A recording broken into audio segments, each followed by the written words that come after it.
team that's still alive is out of the SEC, the Oxford, no, the Oxford. The Oxford. Let's say the Oxford Yellow Jackets, but that's a high school team around here. They got a couple guys that are now on that Mississippi roster. But the Ole Miss Rebels are now going into that next round, and this is a team once again that have kind of rallied around their head coach and their quarterback, and they've taken all the momentum that we have seen from this team, I would say probably since the loss to Georgia. Yeah. And they've really taken it all the way through, knocking off Georgia, and next thing you know, they have another crack at making the national championship game. Yeah, and we'll talk a little bit more about this game here later in the week, but as we've mentioned all day, that guy right there, Trinidad Chambliss, has led this team to where some of the guys on this team kind of expected this, but a lot of people on the outside did not fully expect this. This run to come from Ole Miss, especially after losing Lane Kiffin there to LSU. But just coming out this morning, Trinidad Chambliss and Ole Miss agreed to a deal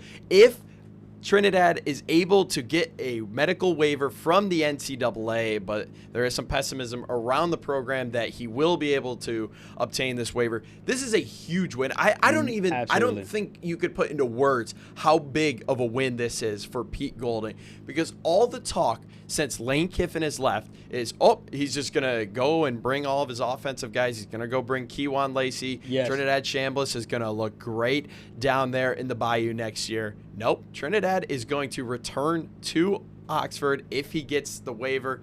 And like we said with Lenora Sellers, it still sounds so weird to hear that you agree to a deal, but here we are. It does sound weird to hear that these two teams have agreed to a deal and or agreed to mutually, whether it's parting ways or agreeing to a deal. It's got the professional talk to it. It is insane. And I've heard some things where now this probably helps him out in the court case because, hey, now he could put a valuation on what it would be. So if the NCAA denies it, he could say, you would probably have an antitrust lawsuit saying, hey, look, you're denying me of this much money. So it probably works out both ways. It works out for Ole Miss, but also might work out for Trinidad Chambliss as it relates to his eligibility there in the SEC. Of course, he had a great scramble play. One of the key highlights from a game from him with more than 300 total yards. Let's hear from Trinidad. Yeah, I just feel like, as a player and as, a playmaker, I think that, there's sometimes in a game where you kind of just black out or, the game just kind of moves so fast where you're not even thinking about what you're doing. And I think that was the situation. It was 3rd and 7, had to make a play. I know we were down at that point, I think 19-24, so a scoring drive would have been huge. And then I just felt like that was the best chance, to run around and then just find a way to, get a first down, and that's what happened. So Ole Miss now will move on. They'll play Miami.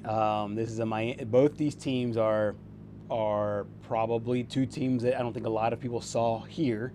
I'm really interested here in this line because Miami is opened up as the favorite here, as a 3-point favorite, and I'm scratching my head on this one. I am scratching my head on this one. Yeah, like actually, when is Vegas going to learn that this Ole Miss team is for real? But I guess the ACC people are going to be saying the same thing about Miami. When is everyone going to learn that Miami is for real here? But when you look at how these two teams stacked up, and again, we'll get more into this game as the week progresses. It kicks off Thursday from Glendale, Arizona, I believe.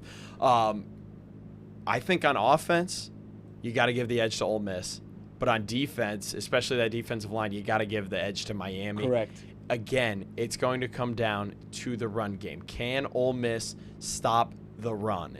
If they can, I think they could stop Carson Beck. I mean, they've been able to lock down Zachariah Branch. Yeah, he had a great game against Ole Miss, but there were some times where, they were able to just play lockdown defense. Gunnar Stockton did not have a good game by any means outside of his 2 rushing touchdowns. Right. So this Ole Miss team has lockdown corners, got great safety play in the secondary. It's just up front, can they win the battle in the trenches and force Miami to leave the ball in Carson Beck's hands, who Georgia fans would have loved to see a rematch or going up against their former quarterback. Yeah. I was almost rooting kind of for that storyline too. For the storyline, yeah, exactly. But it's going to be – I honestly could see a game where it's the Carson Beck that we know going up against SEC teams, because last year he didn't really have a great game against Ole Miss. Right, that's exactly right. And then it's on the other side, we've seen a couple of SEC versus SEC matchups, but on the other side is going to be a Big Ten versus Big Ten matchup, A rematch. and a rematch, another rematch as well. This playoff has given us a few of those so far.